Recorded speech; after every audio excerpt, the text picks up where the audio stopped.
Olá, eu sou a Lenora e você está no canal Diários Esquecidos. Hoje eu vou contar para vocês 3 pequenas histórias do Lord Halifax, pseudônimo de Charles Lindley Wood. Essas histórias estão todas no site contosdeterror.site e foram traduzidas por Paulo Soriano. Antes de continuar, no entanto, eu gostaria de pedir, como sempre, para vocês se inscreverem no meu canal, deixarem um like, fazerem um comentário e, se possível, indicarem o meu canal para alguém que você pense que pode gostar desse tipo de conteúdo. Se você estiver me ouvindo nas plataformas de podcast, eu gostaria de pedir, por favor, para você se inscrever no meu canal do YouTube. É rápido e você me ajudaria bastante. Bem, vamos lá? História 1. O fantasma do jovem empregado. Há alguns anos, o Sr. Harry de Hayne, em Devon, teve uma boa quantidade de pratarias furtadas. E com estas, igualmente desapareceu um jovem empregado que estava a seu serviço há algum tempo. Embora todos os esforços tenham sido feitos, a prataria e o rapaz não puderam ser rastreados. O Sr. Harris ficou tão aborrecido com tais acontecimentos que se ausentou de casa por um bom tempo. Uma noite, logo após o seu retorno, ele viu, ou acreditou que vira, o empregado de pé junto à sua cama.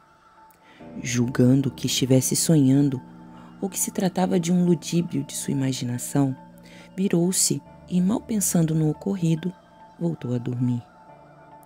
Na manhã seguinte, o Sr. Harris viu novamente, ou acreditou ter visto, a mesma figura de pé ao lado de sua cama. Contudo, mais uma vez, não deu atenção ao incidente. Todavia, quando no terceiro dia o empregado apareceu mais uma vez, o Sr. Harris levantou-se da cama e vislumbrou a figura saindo do quarto. O rapaz venceu o corredor e desceu as escadas, seguindo à frente do Sr. Harris, a pouca distância. Constantemente, a aparição virava-se e acenava para ele, como se pretendesse conduzi-lo a algum lugar. Por fim, o espectro saiu da casa com o Sr. Harris em seu rastro e chegou a um bosque próximo, onde desapareceu junto a uma grande árvore, em cujo tronco se viu uma abertura. No dia seguinte, o Sr. Harris mandou cortar a árvore. Na parte oca do tronco foram encontrados os restos mortais do jovem empregado e, junto a ele, os objetos furtados. A descoberta levou à prisão e confissão do despenseiro, que admitiu o oportuno furto da prataria, ocultando-a no oco da árvore, até que pudesse assenhorar-se dela. Todavia, ao perceber que o rapaz havia descoberto o furto, ele o assassinou, escondendo-lhe o corpo na árvore, juntamente com a prataria. Essa história, supostamente, é uma história real. História 2. Também do Lord Halifax, a mão sangrenta. Em um certo vilarejo da costa sul, uma viúva e suas 2 filhas moravam numa casa que ficava um pouco afastada das de seus vizinhos, de ambos os lados. Situava-se em um penhasco arborizado e a cerca de 1/4 de milha do jardim havia uma cachoeira de certa altura. As filhas eram muito apegadas uma à outra. Uma delas, Mary, era muito bonita e atraente. Entre seus admiradores, havia 2 homens especialmente notáveis por sua devoção a ela. E um deles, John Bodkins, parecia prestes a realizar a ambição de sua vida, quando um novo concorrente, dotado de um temperamento bem distinto, surgiu e conquistou completamente o coração de Mary. Marcado o dia do casamento, Mary escreveu aos Bodkins para anunciar o seu noivado e solicitar a John o seu comparecimento às bodas. Todavia, dele não recebeu nenhuma resposta. Na noite anterior ao dia do casamento, Ellen, a outra irmã, apanhava samambaias no bosque quando, atrás de si, ouviu um farfalhar. Virando-se rapidamente, acreditou ter visto por instantes John Bodkins. Contudo, o que quer que vira desapareceu rapidamente ao crepúsculo. De volta a casa, contou à irmã o que pensara ter visto. Todavia, nenhuma das irmãs levou o incidente a sério. O casamento realizou-se no dia seguinte. Pouco antes de partir com o marido, a noiva levou a irmã ao quarto que partilhavam, cuja janela dava para uma sacada da qual um lance de escadas conduzia a um jardim anexo. Depois de algumas palavras, Mary disse à irmã: "Gostaria de ficar sozinha por alguns minutos. Daqui a pouco, voltarei a juntar-me a você." Ellen deixou-a e desceu as escadas, onde esperou com as outras. Quando decorreu meia hora e Mary não apareceu, a irmã subiu para ver se algo lhe tinha ocorrido. A porta do quarto estava trancada. Ellen chamou-a, mas não obteve resposta. Mais alto, chamou-a de novo. Alarmada, desceu as escadas às carreiras e contou o sucedido à mãe. Por fim, a porta foi arrombada. Não havia, contudo, qualquer vestígio de Mary no quarto. Correram ao jardim, mas, exceto por uma rosa branca no caminho, nada foi visto. Durante o resto do dia e nos dias seguintes, procuraram-na por todos os lugares. Chamaram a polícia. Todo o campo foi inutilmente esquadrinhado. Mary havia desaparecido completamente. Passaram-se anos. A mãe e o marido de Mary haviam morrido, e da festa de casamento restavam apenas Ellen e um velho criado. Numa noite de inverno, o vento transformou-se num furioso vendaval e causou muitos danos às árvores próximas à cachoeira. Quando os trabalhadores chegaram para remover a madeira caída e os fragmentos de rocha, depararam-se com uma mão esquelética, em cujo terceiro dedo havia uma aliança de casamento, protegida por outro anel, guarnecido de pedra rubra. Prosseguindo nas buscas, encontraram um esqueleto completo, formado por ossos ressequidos. Ainda se viam grudados a eles trapos de roupa. Ellen identificou o anel com a pedra rubra. Era o que sua irmã usava no dia do casamento. O esqueleto foi sepultado no adro da igreja, mas o choque da descoberta foi tão grande que, algumas semanas depois, a própria Ellen estava em seu leito de morte. Na ocasião do sepultamento de Mary, ela insistira em guardar consigo a mão do esqueleto, colocando-a em uma caixa de vidro para protegê-la de acidentes. Agora, à beira da morte, deixara a mão esquelética aos cuidados de seu velho criado. Pouco tempo depois, o criado inaugurou uma taverna, onde, como se pode imaginar, a mão esquelética e sua história eram um tópico comum de conversa entre os frequentadores. Certa noite, um estranho envolto numa capa e com um boné puxado sobre o rosto entrou na taverna e pediu algo para beber.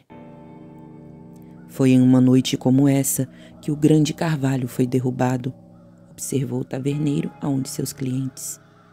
Sim, respondeu o freguês, e deve ter feito o esqueleto parecer duplamente sinistro quando foi achado em meio às ruínas. Que esqueleto? Perguntou o estranho, virando-se de repente do canto em que estava.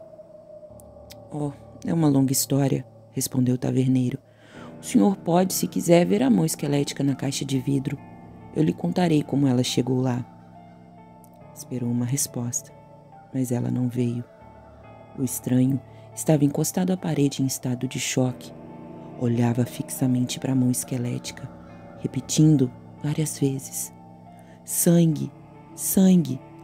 E com certeza, o sangue lentamente gotejava das pontas de seus dedos. Poucos minutos depois, ele havia se recuperado o suficiente para admitir que era John Bodnis e pedir que fosse levado aos magistrados. A eles confessou, em um frenesi de ciúmes, que havia entrado no jardim particular no dia do casamento de Mary. Vendo-a sozinha em seu quarto, entrou e a agarrou, abafando seus gritos, e a levou à cachoeira. Lá, ela lutou tão violentamente para escapar que, sem querer, ele a empurrou das pedras e ela caiu em uma fenda, onde ficou quase completamente escondida. Com medo de ser descoberto, ele nem sequer esperou para saber se ela estava morta ou viva.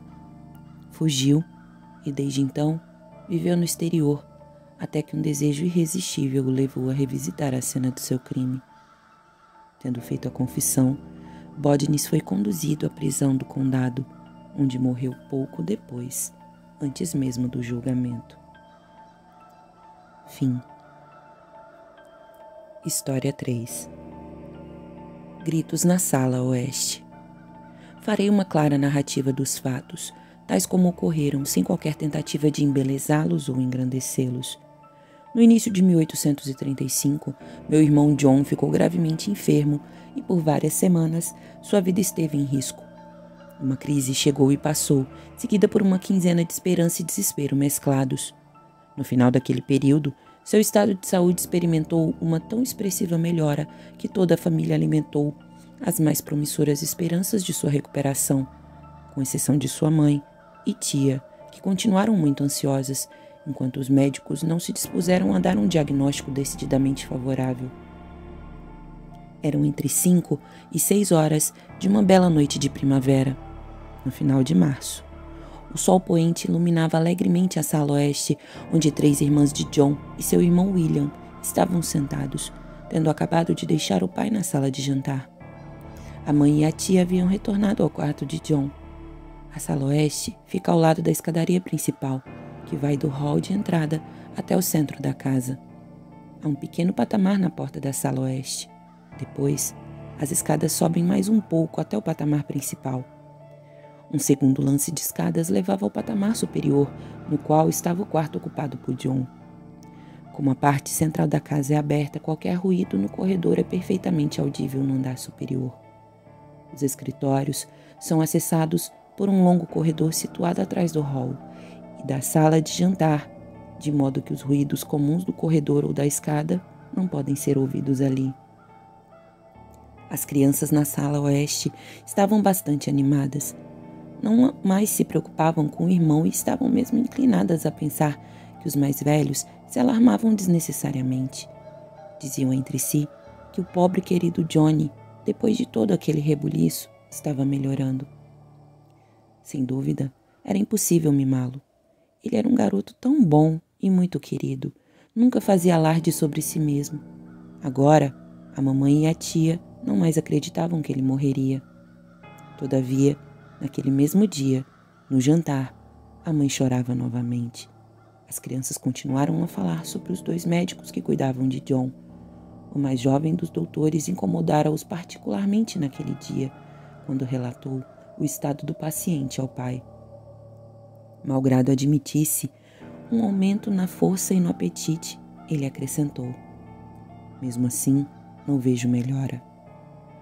Papai disse que ele era ridiculamente inconsistente, comentou uma das crianças, e alguém disse algo que provocou uma risada geral.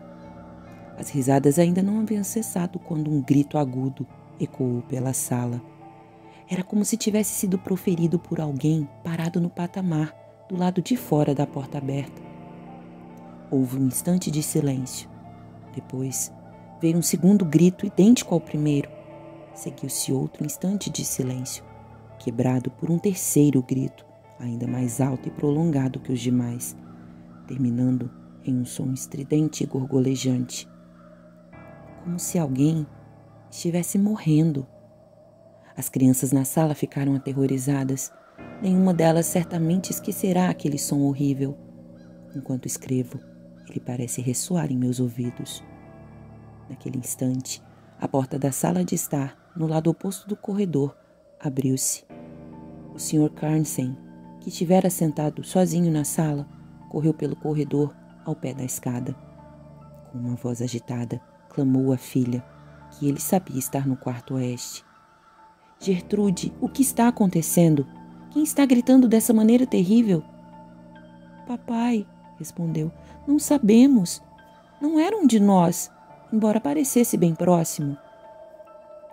Parecia que alguém estava em grande perigo, disse nosso pai. Vá até Grace e pergunte a ela se a gente na cozinha está bem, embora o barulho não pareça vir de lá. Gertrude partiu imediatamente e encontrou a governanta sozinha na grande sala da frente. Ela estava parada, como se estivesse escutando tudo, e declarou que ouvira claramente 3 gritos. Perguntava-se o que estava acontecendo, e embora tivesse clareza de que o som tinha vindo de mais longe do que a cozinha, correu para lá, a fim de perguntar aos empregados se sabiam de alguma coisa. Quando ela retornou, seu rosto, normalmente corado, estava bem pálido. "Oh, senhorita Gertrude", disse ela, "não há esperança para o Sr. John. É isso que significa. O que ouvimos não foi nenhum dos criados e nenhuma voz humana. Os criados também ouviram os gritos, mas eles pareciam vir de muito longe." "Como você pode dizer uma bobagem dessas?", respondeu Gertrude. "Uma pessoa como você deveria saber mais. Papai disse que você precisa descobrir o que aconteceu e contar a ele." A menina, então, retornou ao salão, onde encontrou seu pai conversando com um velho médico que tinha acabado de chegar. O Sr. Carney estava dizendo: "Era como a voz de uma mulher, gritando como se estivesse em extrema angústia. Você teria suposto que ela estava sendo assassinada." O médico respondeu que naquele momento atravessava o gramado e que se o barulho tivesse vindo de fora da casa ele deveria ter ouvido. Depois que Gertrude relatou o fracasso de suas investigações, pediu-lhe o seu pai que contasse à mãe, que estava no quarto de John, sobre a chegada do médico. Quando subiu as escadas, olhou para o quarto oeste, descobrindo que os outros haviam se juntado a Ellen, uma criada fiel e dedicada, com a criança mais nova, então com cerca de 2 anos e meio, em seus braços. Ellen disse que eles estavam em um dos quartos no primeiro andar quando ouviram os gritos, vindos ao que parece do quarto oeste ou próximo a ele. A criança perguntara: "Quem está gritando, Ellen? Eu não gritei." E, pegando-a, a empregada correu para o quarto oeste para desvendar o que estava acontecendo. Ellen então sugeriu: "Poderia ter sido o Sr. John tendo um ataque?" Tomada por essa ideia, Gertrude correu escada acima. A porta do quarto do irmão estava parcialmente aberta. Ao entrar, viu-o deitado. Tinha ele um olhar muito tranquilo. Ao passar pela cama, ele fitou-a e sorriu, mas não falou. Sua mãe descansava no sofá e sua tia lia perto da janela. Nada, em suma, poderia estar mais calmo e tranquilo que o quarto e os que lá permaneciam. Depois de anunciar a chegada do médico, Gertrude foi até a cama para verificar, se possível, sem alarmar o irmão, se ele tinha ouvido os gritos. "Johnny, como você está quieto?", disse ela. "Estava dormindo?" "Não, Gertrude", respondeu. "Eu não estava dormindo e sabia que o médico tinha chegado. Eu ouvi Dash dar seu latidinho, ou seja, um latido curto e único que o velho cachorro, que estava deitado em um tapete no corredor, sempre dava quando o médico chegava. Parecia então que John ouvira o latido, mas não os terríveis gritos que ecoaram pela casa e foram ouvidos por todos, exceto ele e aqueles que o acompanhavam. Agora, o médico sabia e Gertrude, ao sair, acenou para sua tia acompanhá-la. No quarto oeste, ela narrou-lhe a experiência. A tia respondeu que no quarto de John tudo estivera excepcionalmente calmo naquela tarde. Ele estivera acordado, mas calado por algum tempo, e nenhum ruído incomum de qualquer espécie fora ouvido. Uma busca imediata foi feita. Todas as causas possíveis e impossíveis foram investigadas e sugeridas. Tudo, contudo, foi em vão. Nenhuma explicação foi dada ao incidente. Na manhã seguinte, o médico veio ao café da manhã, acompanhado de seu irmão, um velho clérigo, que ocasionalmente visitava John. Enquanto lá estavam, a governanta e o mordomo foram chamados e questionados sobre o resultado das investigações que, por ordens do Sr. Carney, eles haviam feito. Um ponto estava claro: os sons vieram da própria casa, já que ninguém de fora os tinha ouvido. O relato de todos os que estavam dentro da casa era este: houve 3 gritos em intervalos curtos. Era como se a voz de uma mulher estivesse sendo forçada ao máximo, e o barulho terminou em um estrondo agonizante. O mais inexplicável era que os gritos eram mais altos na escada perto do quarto oeste e, portanto, deveriam ter sido claramente audíveis do quarto de John, logo acima. No entanto, lá todos estiveram completamente inconscientes deles. Nada mais poderia ser feito. Os empregados receberam ordens estritas de não permitir que qualquer relato do ocorrido vazasse. O Sr. Carnsen, que abominava tanto o assunto que ninguém se aventurou, depois a mencioná-lo em sua presença, ordenou a uma das crianças um silêncio semelhante. O clérigo, depois de ouvir todas as evidências, declarou que o incidente era de um tipo para o qual era impossível oferecer uma explicação natural. Disse-nos que não poderíamos fingir negar a realidade do que ouvíramos, mas não deveríamos dar aso a fantasias supersticiosas. Cumpria aguardar alguma lição ou advertência que o tempo tornaria mais claramente conhecida. Daquele dia em diante, até mesmo os mais esperançosos perceberam que sua confiança havia desaparecido, embora por mais uma semana a saúde de John continuasse mostrando sinais de melhora. Depois disso, o seu estado agravou-se, e 3 semanas após o dia em que ouviram-se os gritos, ele morreu. Pode-se perguntar se um aviso semelhante foi dado por ocasião da morte de qualquer outro membro da família. 15 anos depois, a irmã mais nova de John, Emma, estava em seu leito de morte. No meio da noite, pouco antes do fim, aqueles que em seu quarto a assistiam ouviram alaridos de choros histéricos e lamentações perpassando a casa. Os ruídos cessaram quando ela deu seu último suspiro. Poucos meses depois, quando as filhas estavam junto ao leito de morte da mãe, alimentavam uma tão pungente expectativa de ouvir novamente aquela voz sobrenatural que disseram umas às outras que deveriam duvidar dos próprios sentidos se ela eclodisse. A voz, contudo, não veio. Também aviso algum adveio quando da morte de 2 dos filhos em terras distantes ou quando o próprio Sr. Carnsen faleceu em março de 1860, ajoelhado em oração, ao lado da cama. Fim. Bom, esse autor, que é o Lord Halifax, né? Ele é conhecido por dar esse tom de histórias quase reais. Então, ele meio que faz o espectador acreditar que essas histórias realmente aconteceram. Bom, e é isso. Obrigada e tchau, tchau.